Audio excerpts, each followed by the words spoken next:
मुझे आप बताइए, पब्लिक की अंडरस्टैंडिंग के लिए, और जो लोग जो इस पे कंट्रोवर्सी कर रहे हैं, जो आपने कहा उसका टेररिज्म से कोई संबंध नहीं है या उसका वायलेंस से कोई संबंध नहीं कोई है? मतलब नहीं।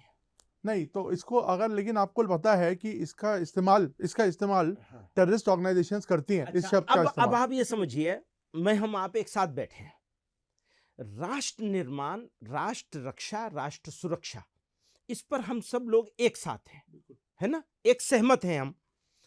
अब जब हम लोग सहमत हैं इसके ऊपर, बहुत ही बारीक सी बात है नवीन जी, अगर इसको समझेंगे तो आपको समझाना, आगे बढ़ाना आसान होगा।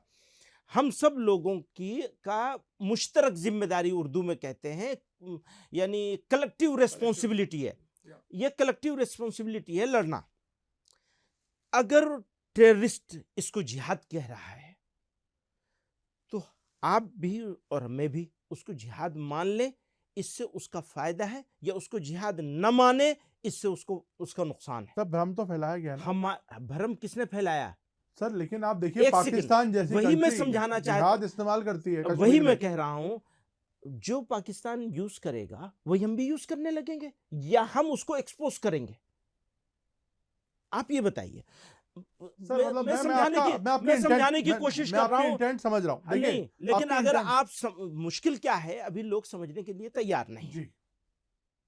30 साल से हम एक काम कर रहे हैं, वो ट्रैक रिकॉर्ड को भी लोग नहीं देख रहे हैं और समझने के लिए तैयार नहीं है। क्यों? उनके ट्रैप में आ गए। प्लीज प्लीज, मेरी हम्बल रिक्वेस्ट है, आप उनके ट्रैप में मत आइए।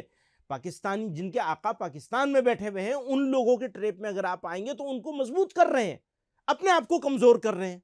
प्लीज कमजोर तो मत आपका कीजिए। मतलब सिर्फ जिहाद को क्लियर डेफिनेशन देना था कि एग्जैक्टली, ये आप बोल रहे उसको डिफाइन करना चाहते थे। इसीलिए आप अगर पूरा देखेंगे तो साफ साफ बहुत ही बोल्ड स्टेप है कि ये कहा जा रहा है कि इंडिया में तो इस पर बहस ही नहीं हो सकती।